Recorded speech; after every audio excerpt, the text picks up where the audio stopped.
Hello students, इस video में हम क्लास 9 के लिए अर्धवार्षिक परीक्षा सत्र 2022-23 के लिए हिंदी विषय का जो है यहाँ पर हम मॉडल पेपर डिस्कस करेंगे। और डियर स्टूडेंट्स, ये जो पेपर है ये ओल्ड पेपर है, बट आपका जो सिलेबस है सेम पूरा सिलेबस के अकॉर्डिंग ये पेपर है और सेम टू सेम इसी तरह का जो आपका पेपर है वो आपका आने वाला है। यानी कि इसमें जिस तरह से क्वेश्चन दिए गए हैं उसी तरह से आपका पेपर आपका आएगा।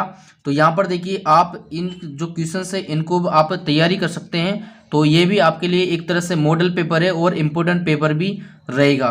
तो देखिए, सबसे पहले आपके क्या आएगा, निम्नलिखित अपठित गद्यांश को ध्यानपूर्वक पढ़ते हुए पूछे गए प्रश्नों के उत्तर दीजिए। तो यानी कि आपके एक फर्स्ट में ये गद्यांश आएगा। तो यहाँ पर देखिए, एक गद्यांश ये आएगा और एक आपके अथवा में रहेगा, यानी कि दोनों गद्यांश में से आपको एक गद्यांश का। तो इसमें देखिए आपसे क्वेश्चन क्या पूछा जाएगा, पहले तो आपसे उपर्युक्त गद्यांश का उचित शीर्षक लिखिए, ये आपसे पूछा जाएगा।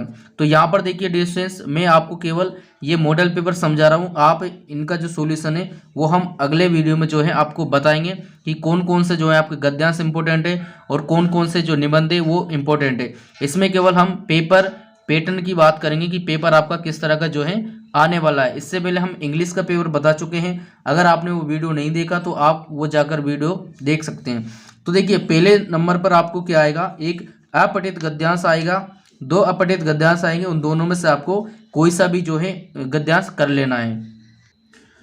इसके बाद देखिए, दूसरे नंबर पर निम्नलिखित अपठित काव्यांश को ध्यानपूर्वक पढ़कर पूछे गए प्रश्नों के उत्तर लिखिए।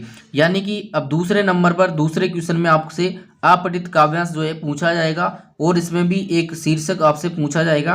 अपठित गद्यांश और काव्यांश को किस तरह सोल्व करेंगे ये हम नेक्स्ट वीडियो में चर्चा करेंगे। तो इस तरह से इसमें भी दो ऑप्शन रहेंगे अथवा रहेंगे, दोनों में से आप जो भी आपको अच्छा लगे वो आप कर लेना। तो ये हो गए पहले और दूसरे क्वेश्चन। इसके बाद नेक्स्ट क्वेश्चन में आपको निबंध पूछा जाएगा। क्या पूछा जाएगा, निबंध 3 या 4 जो है निबंध आपसे पूछे जाएंगे, जिसमें से आपको एक निबंध जो है करना है।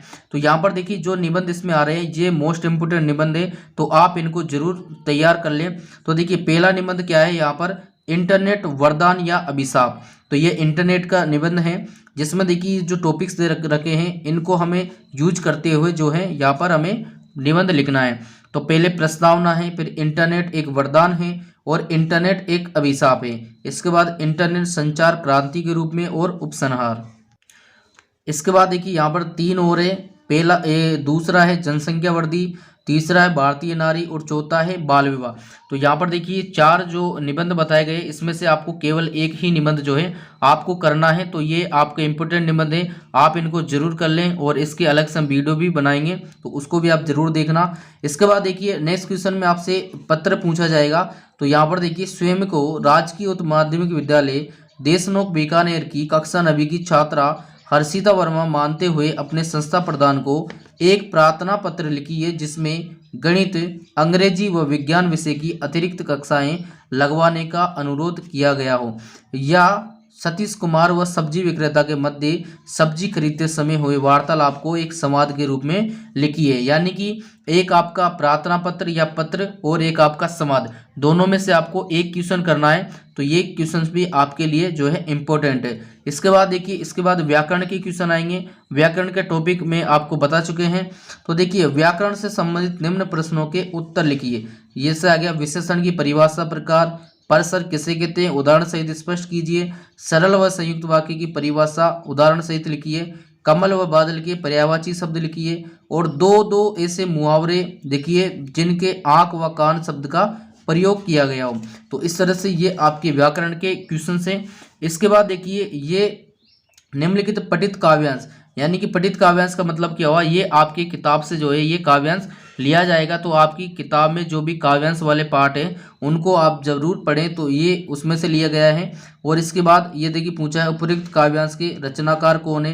तो आपको इनके रचनाकार भी जो है याद होने चाहिए, यानी कि ये किसने लिखा है और कहाँ से लिया गया। इसके बाद इस तरह से क्वेश्चन पूछे जाते हैं, देखिए कि कबीर के अनुसार कौन सही मायने में जीवित है। मोट चून मेदा बया से क्या तात्पर्य है। यानी कि टोटल इसका हिंदी आपको जो है याद होना चाहिए। हिंदी में देखिए, जैसे ये किसी भी भाषा में लिखा गया है तो इसका हिंदी अर्थ आपको मालूम होना चाहिए, तभी आप इनके जो क्वेश्चन से कर सकते हो। तो यानी कि आपके दो तो अपठित एक तो अपठित गद्यांश और अपठित काव्यांश आएगा, इसके बाद पठित काव्यांश भी आपके आएगा। इसके बाद देखिए यहाँ पर ये किताब के क्वेश्चन, इसके बाद किताब के क्वेश्चन आपसे पूछे जाएंगे। देखिए नीचे दिए गए प्रश्नों में से किन्हीं 3 प्रश्नों के उत्तर दीजिए। जैसे देखिए कांजी हाउस में कैद पशुओं की हाजिरी क्यों ली जाती होगी, तो इसका आंसर आप देख लेना किताब में, जो 2 बेलों की कथा है उसमें आपको ये आंसर मिल जाएगा।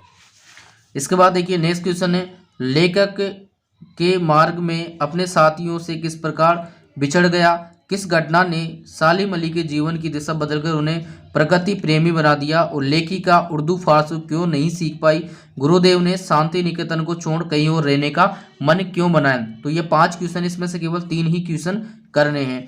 इसके बाद देखिए क्या आएगा, निम्न पठित गद्यांश को पढ़कर पूछे गए प्रश्नों के उत्तर दीजिए।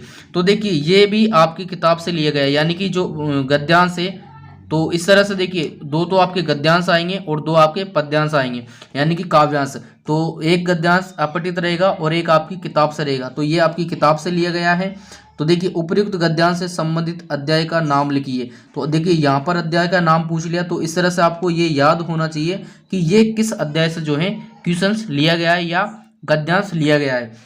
ये भी अथवा में रहेगा, दोनों में से आपको एक करना है। इसके बाद देखिए इसके बाद सारे जो क्वेश्चंस है वो किताब के क्वेश्चंस रहेंगे, तो मैं आपको बता देता हूँ।